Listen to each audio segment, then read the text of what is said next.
Hi, I'm very happy to see you on my channel. Support the channel by putting likes, subscribing, and leaving comments. It's easy to do for you, and it gives me motivation to create new videos. Enjoy watching. My studies were going well. None of the subjects were too difficult for me, so I easily found time for fun.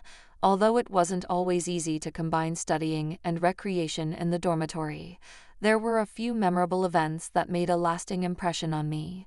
The day began as usual. I sat in the university auditorium, dressed warmly because the weather had become quite chilly. The instructor, as usual, paid almost no attention to us.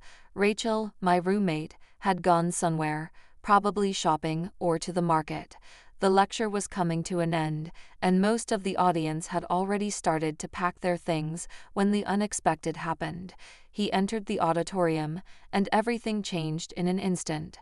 The new economics teacher, Mr. Ethan Carter, in his early 30s, appeared in the doorway wearing a strict tailored suit. His confident presence filled the room.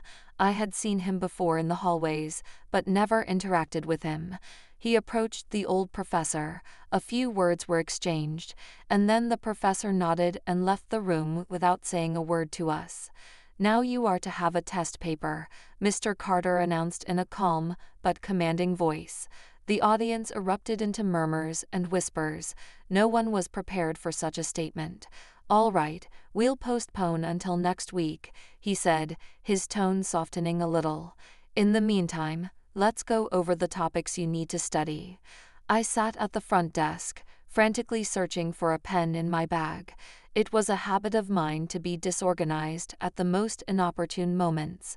Sensing my predicament, Mr. Carter walked over to me and held out one of his pens. "Here you go," he said in a low but kind voice.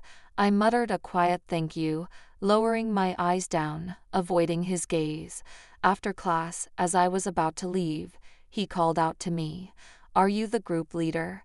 he asked, meeting my piercing eyes. "No, but I can give you the information you need," I replied, trying to keep my voice steady. "Okay, come to my office after class, and I'll give you a list of questions for the test," he said with a slight smile. The rest of the day passed like a blur. I couldn't focus on anything, my thoughts were consumed by the brief interaction. When the last class ended, I hesitated before heading to his office. Mustering up the courage, I knocked on the door and stepped inside. He was sitting alone at his desk, the soft light from the desk lamp illuminating his face. He looked up and gestured for me to sit down. "Thank you for coming," he said. "I'll go over the test materials with you." As he spoke, I couldn't help but notice the way his hands moved, the subtle expressions on his face, and the warm timbre of his voice. His presence was alluring. "Would you like some coffee?" he asked suddenly, interrupting my train of thought. I nodded. He stood up, opened the cupboard, and pulled out 2 cups. The sound of the kettle boiling filled the room as he made coffee. We sipped the warm beverage and talked. He talked about his time at university, his career, and his passion for teaching. I listened intently, mesmerized by his words.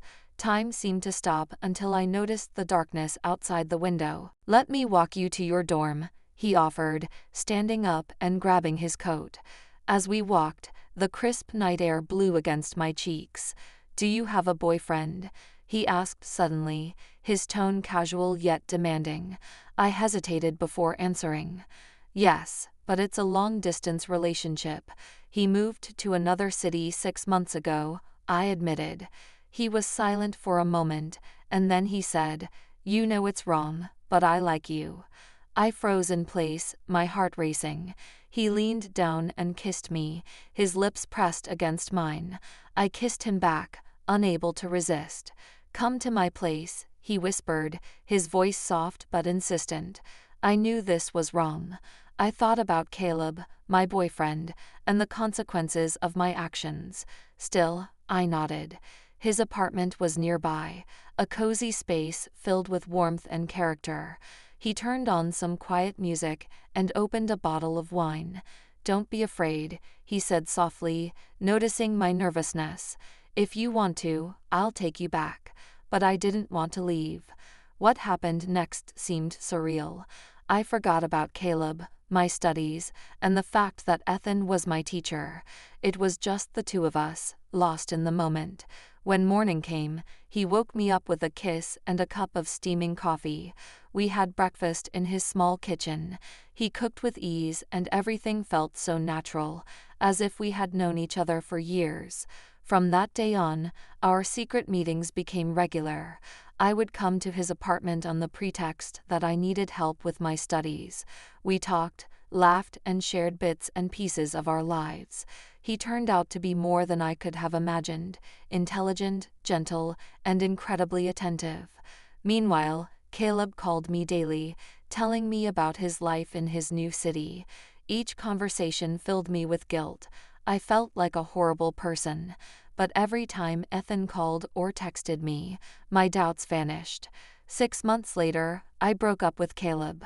I couldn't continue living a lie. As our relationship deepened, rumors about us spread through the university. The rumors were inevitable, and eventually Ethan decided to transfer to another school. Despite all the difficulties, we stayed together. Now we live in a small but beautiful apartment, and I do not regret anything. Life knows how to surprise with unexpected turns.